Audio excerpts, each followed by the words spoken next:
I'm here with Doug Mahoney, who's International Trade Director for the West Midlands. I've got a few questions for you, Doug, that businesses in the West Midlands will be interested to hear from your views about.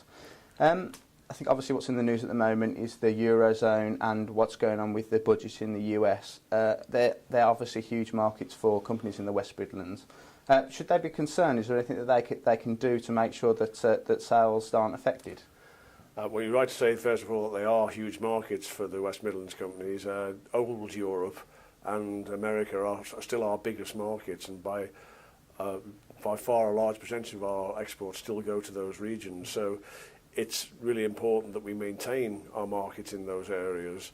And you're right, it is difficult at the moment. There are problems in those markets in terms of retrenchment, and also a lack of spending in some areas. But so far, West Midlands companies have held up in those markets and still doing quite well in those markets.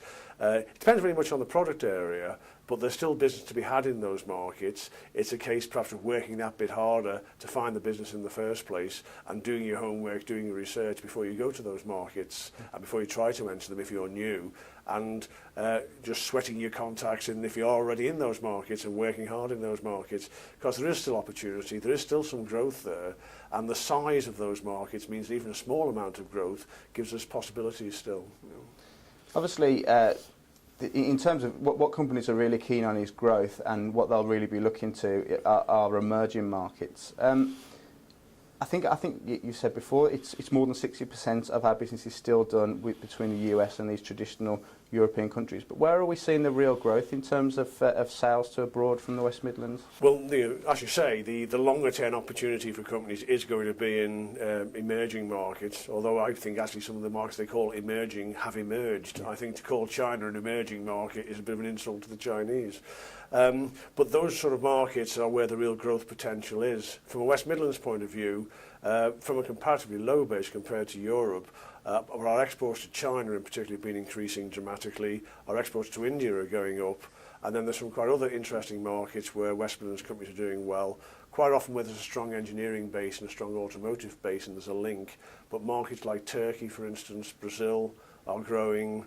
And we're also seeing a change in some of the patterns of exporting. In the Middle East, for instance, in Qatar, we're doing very well in education, services and other regions. So different markets, different sectors, but we are definitely diversifying in the West Midlands. I tend to think sort of automotive engineering, these are the sort of companies that are really going for exports and are really profiting from it.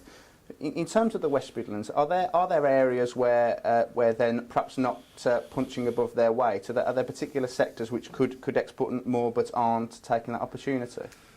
I think we're seeing a diversification in terms of sectors, in that digital new media is growing very fast in the West Midlands. ICT, in terms of international trade this is, both those areas are really developing quite fast.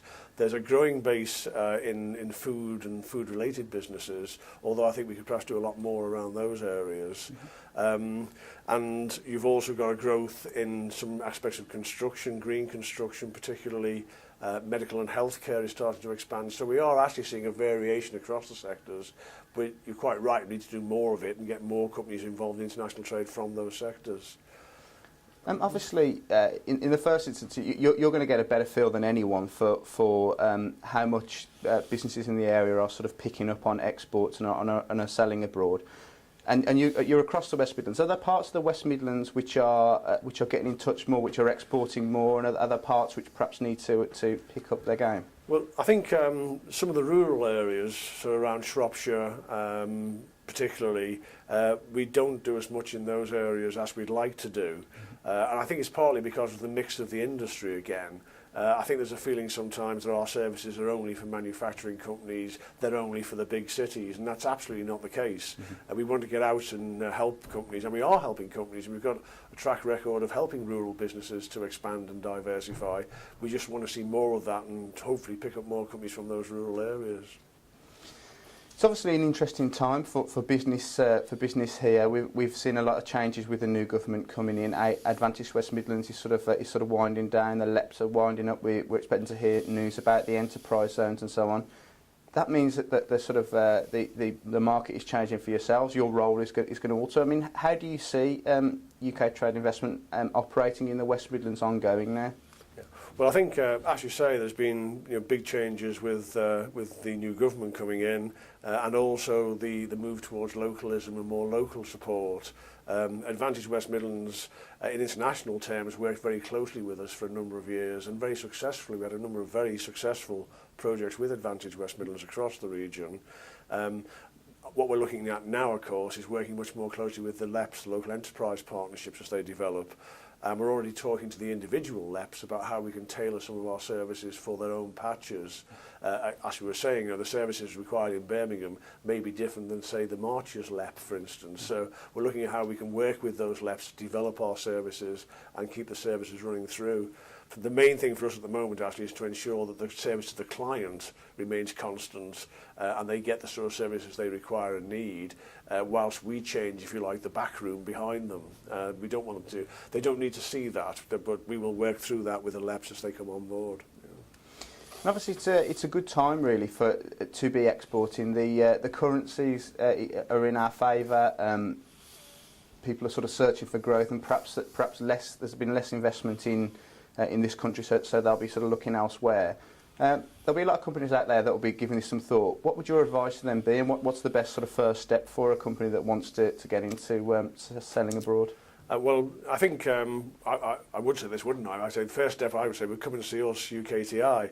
We have international trade advisors across the whole of the region, about 50 of them, who are from the private sector, employed specifically because they've got experience in exporting, they've been there, done it themselves, and they are available as a free service to companies to advise them about exporting. I would also say, not just us, go to your bank, go to your accountant, if they've got international arms. The main thing is to prepare. Make sure you take advice, prepare, look at what it will do to your business, how it will affect your business, and make a conscious decision about exporting. Don't be afraid of it just because it looks like a long way away and you're afraid of whether you get paid or not.